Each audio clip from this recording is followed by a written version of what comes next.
So today is day 2 4 or 2 4. Depends on which angle you're looking from, I guess. So today is day 24 and tomorrow's day 25. Why is it that every time I talk about the day, I always think about the next day? It's because I figure if I made it to this day, then I can make it to the next day. And the most exciting thing for me is that the closer that I get to 27, 28, 29, 30, I get to wear my outfit I wore on day one, and I get to take pictures, and I get to look at myself and compare what this first 30 days in my cleanse has done for me. I already know I'm going to notice a huge difference. The next 30 days are going to be interesting after the first 30 days because I don't know if my body is going to balance out. I don't know if it's going to keep working at the pace it's working. I don't know if I'm going to see 1.5 pounds to 2 pounds a week still. If I do, theoretically, going over the course of 60 days, you're talking 8 weeks, I think, about 8.5 weeks. If I were to lose 2 pounds a week at 8.5 weeks, then I'm looking at close to 20 pounds more than what I am right now. That would be pretty interesting. Pretty interesting. I don't even know how to wrap my mind around that. I have been a big girl for most of my life. I'm 41 years old, and I fluctuated in weight since I was little, since I was at least 14. I want to say when I was 14 or 15, I was a size 8. I was about 135, 140, 142. Which is interesting because my baby girl, who's 15, wears a size 2. She's 125 pounds, so I was about 20 pounds heavier than her when I was her age, and I was always thick. Always had hips, always had thickness all from the waist below. And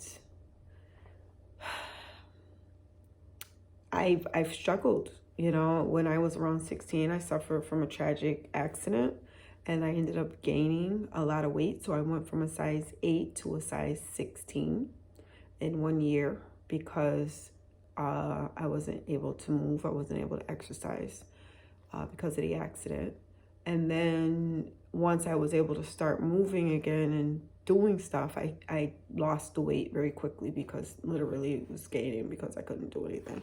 So I lost a lot of the weight, and I went down to a size 12, which is still a lot bigger than an 8, but it's not as big as a 16. And not body shaming people, just to say that. Just telling you what I was.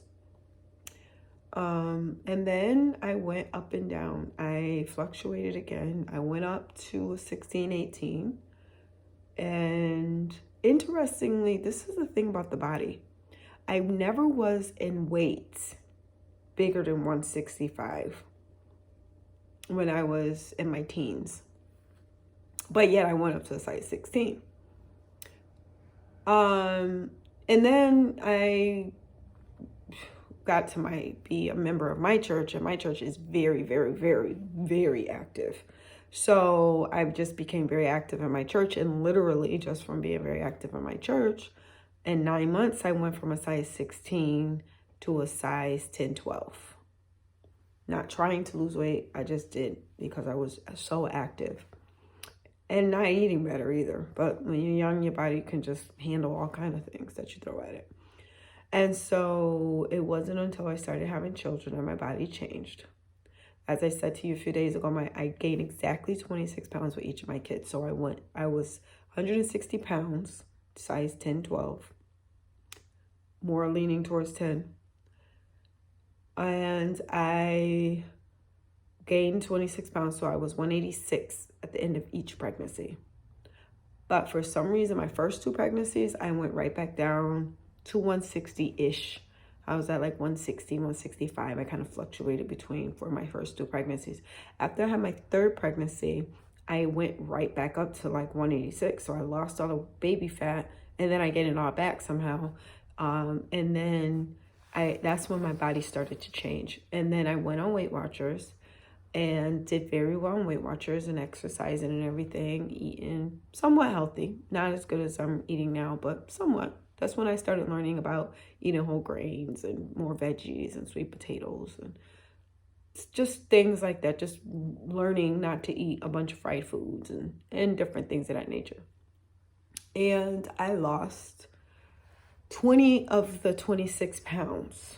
I had gotten down to 165, but because I was working out and I was toned, the 165 didn't look the same as the last time I was 165. So I was smaller than I was at 165 before because I had a lot more muscle. And so my husband was nervous that I was losing too much weight, and he didn't know if I was trying to continue losing weight. He didn't know if I was sick, because a lot of times people get obsessed with losing weight and they get sick and they develop anorexia or some other kind of sickness. And so he was concerned. He's a slim guy, and he reminded me that he loved me no matter how I was. He made a vow to love me till death do us part, regardless of what I look like, so that I wouldn't feel the need to continue losing weight. And I really appreciated that. And I went to a maintain plan, and I did very well for about a year. Then I found out I was pregnant again with my last baby. And when I had her, my hormones just completely shifted. I went through another tragic incident, but it wasn't my own. It was actually an incident with my husband. And he's type 1 diabetic, and he was dealing with a lot of challenges with the type 1 diabetes. And as a result, there was 3 times within a month time span that he almost died. And I was so shooken up and overwhelmed and stressed and anxious and all these different emotions. I was 7 months pregnant at the time, maybe 8 months pregnant at the time. And I just flipped, and I almost had a nervous breakdown. I literally almost ended up in a mental institution because it was so much stress, and I was doing so much, and I had 3 babies, and I had a husband. I was afraid that he was dying or gonna die any moment, that I was gonna wake up and he wouldn't be there. So it caused a lot of stress on my body. And I'm telling you this now because I didn't understand it at the time, but I learned through my coaching that the different things we experience in our bodies and in our life, it affects our body's ability to take care of itself, and it can push the body into different ways of doing things or taking care of itself that may not be healthy. In other words, my body started to shift because my hormones shifted, and because my hormones shifted, it started to store fat. So after I had baby girl, no matter what I did, I tried doing my same regimen I did after my son, and I couldn't lose the weight. Instead, I stayed. Actually, I lost to 186, but I gained it right back, and then I was 189. So now you imagine, I was 9 months pregnant, 186, and then I was 189 with no baby. No baby. And I was 186, 189. So somehow I gained all of that, and one of my relatives didn't have any shame in letting me know that they noticed how fluffy I gotten, which didn't help dealing with baby depression, baby blues, whatever they call it. Oh, it was so hard for me.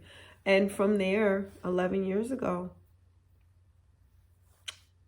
I've struggled with fluctuating weight gain, and my highest weight was 220, and I'm 5'2". So it's no surprise that my body is going through what it's going through. It's no surprise that my body has taken me in the journey that it's taken me. But what's so beautiful is my body is healing, and I feel it every day. When I don't have to take my allergy medicine, when I don't have to take my Flonase, when I don't have to take an asthma pump, when I fight off a cold naturally with just a bunch of water and rest. My husband caught a bug and it was like a sore throat kind of thing, and his chest was congested, and I just kept feeding him, you know, water and ginger root tea and, you know, chicken noodle soup, as least amount of preservatives as possible, because I didn't make a homemade one, which I would have preferred to, but I didn't have time to go to the store and get everything. We had the pretty good chicken noodle soup. So anyways, long story short, did all of that. He's fighting to get better. He's better now because I helped him heal very quickly, just feeding that, giving his body the nourishment that it needed. But for me, I literally started feeling little scratchies, and I literally started feeling a little bit of congestion in my chest. And then it was gone. I tried to come back the next day. It was gone. I sweated it out. I feel great. A month ago, I would have been laid out in the bed, I promise you, because my husband always has, every 7 or 8 years, gotten some cold that kind of laid him out for a day or two, and then he's back up and at it because he's just like that. Whereas me, I'm out for the week. I'm out for the week.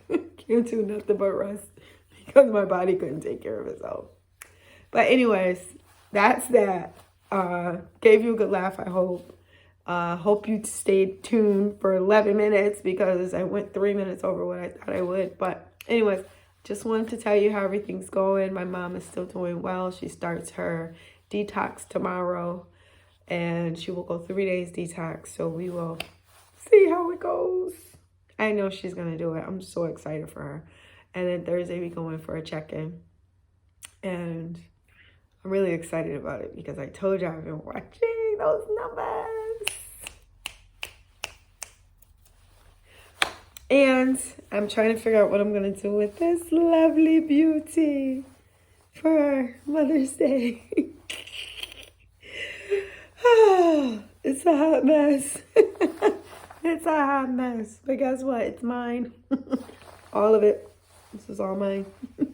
It's thick. It's thick. And it's mine.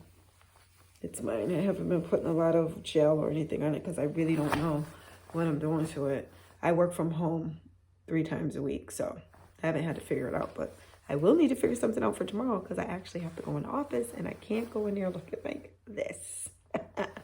So it will look curly, at least. I'll put some water on it and make it look curly. But anyways, total digression. Take it easy. I'm going to bed. I am tired. I've had a very long day today for work, and I've got some exciting things happening at my 3rd job or 7th job or 10th job. But I just want to say, keep up the good work. Tomorrow's day 25, which is a big deal. And I will see you when I see you.